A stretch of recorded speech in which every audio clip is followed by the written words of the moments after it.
Hi, I'm Brett. This is Guitarincrease, and in this video I'm going to go over several different ways to make your guitar chord transitions smoother, faster, better. Let's get started. Number one is to not try to learn 500 chords, but to just learn 5 or 10 and be really good at them.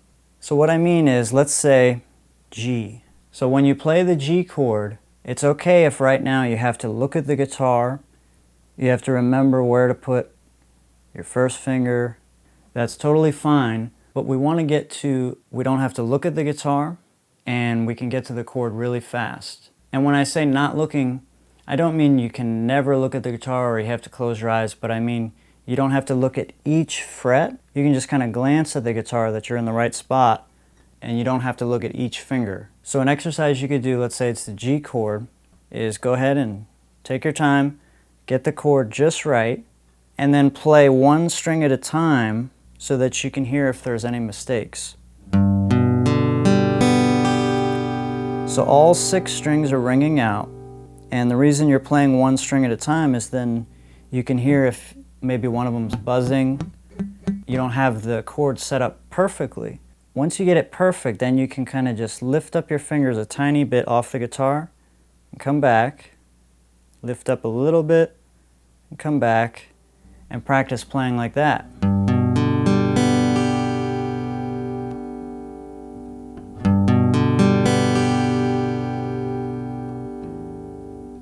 And then once you get good at that, practice actually taking your hand away from the guitar, coming back to the chord.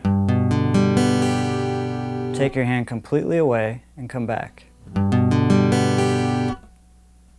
When you get really good at that chord, it'll never be a problem again, and then you can work on another one.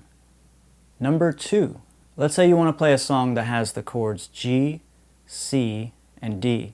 One of the things you can do is break it down into just 2 chords. So let's say G and C. Forget about D and just practice going back and forth from G to C, and make sure you do one string at a time. Take your time, go as slow as you need to, and then after a while you can start to increase speed.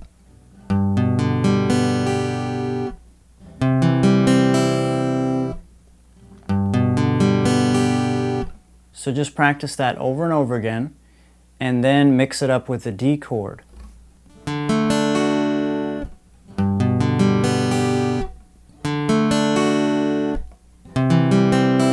So what these exercises are doing is building up muscle memory, and there's really no way to get it other than just doing it over and over and over again, hundreds of times, thousands of times.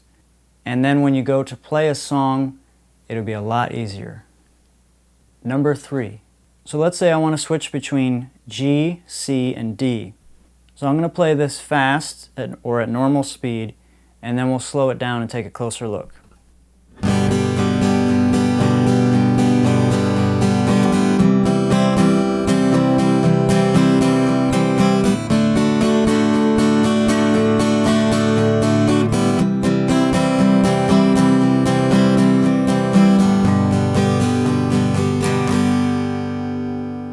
So it may be hard to notice, but in between each chord, I actually played open strings. So it was no chord at all, it was just... And of course that sounds bad by itself, but when you're playing at full speed, nobody's going to notice it. And it actually sounds good because I'm keeping the rhythm with my right hand. So here's what I don't want to do.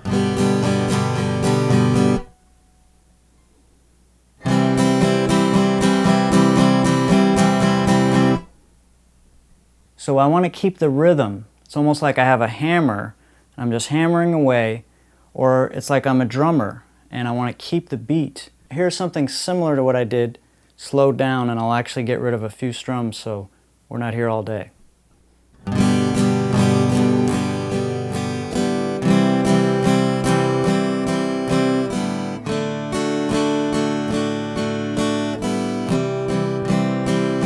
I'll speed it up.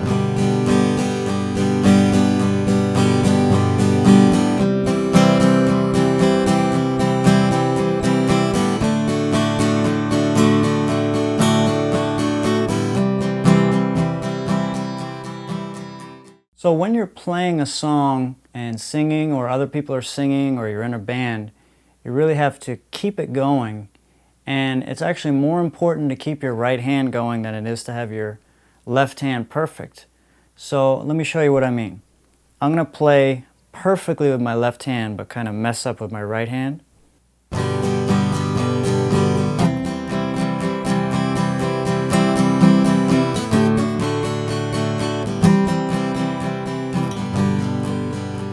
So you see what I mean? There's a hesitation, it just doesn't sound right because it's not keeping time. But now what I'm going to do is kind of mess up with my left hand a little bit, but keep my right hand perfect rhythm, and let's hear the difference.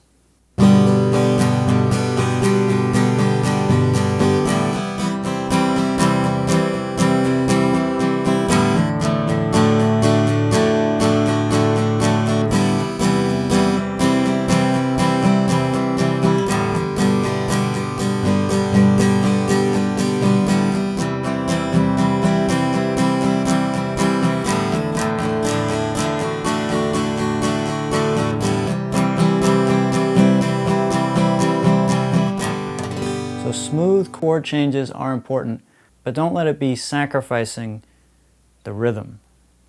Number 4. So it's great to practice along with tracks or your favorite songs, and also practice with a metronome. This way you can pick the chords that you want when you want to play them. Just have that metronome going, keep the chords in time with the metronome. Number 5. A way to really make your chord changes smooth is to actually change the way you play the chords. It's better if I play it than talk about it.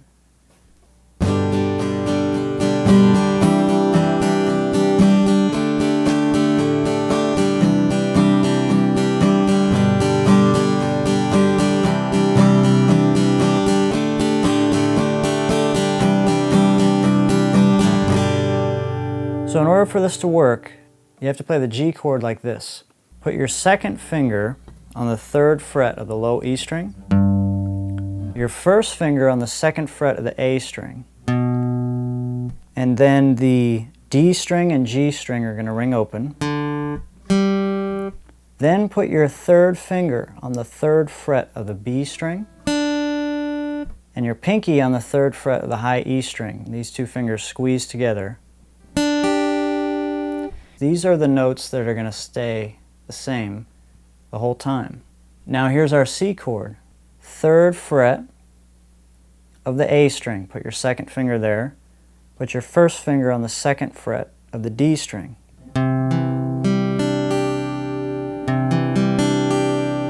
So that's our C chord.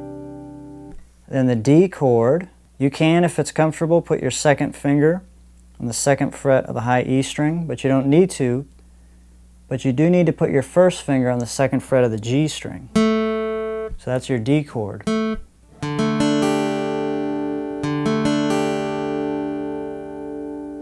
So the normal G, C, D, we now play it like this. So this allows us to switch between G, C, and D a lot smoother, maybe easier, and maybe faster. I'm also muffling some of the strings sometimes when I change the chords.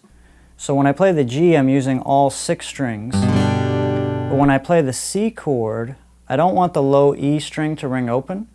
So what I'm doing to mute it is I'm putting my 2nd finger a little higher, like this, so that it's muffling the string, instead of this.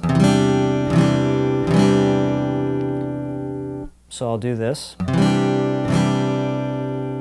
And then for the D chord, I'm putting my thumb up over like this. And if you have a very long thumb, you can actually mute the A string as well. I don't think I can do that, so I try to not play it, but if I do play it, it's okay. I just don't want the E to ring out. So I muffle it there with my thumb.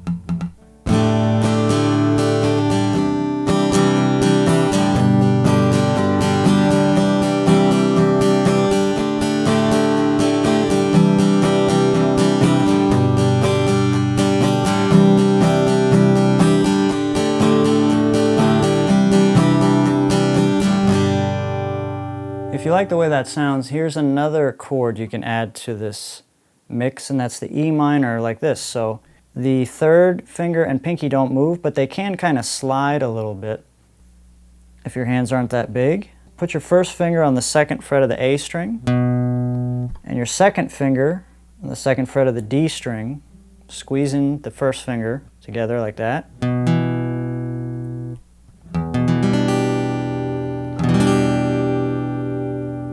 So that's an E minor chord.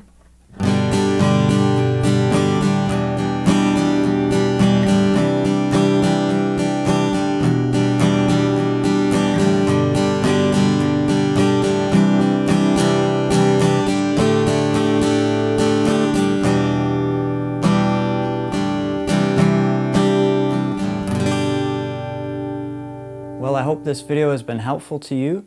If you'd like to watch more of my videos, just search Guitarincrease. I'm Brett, and I thank you so much for watching.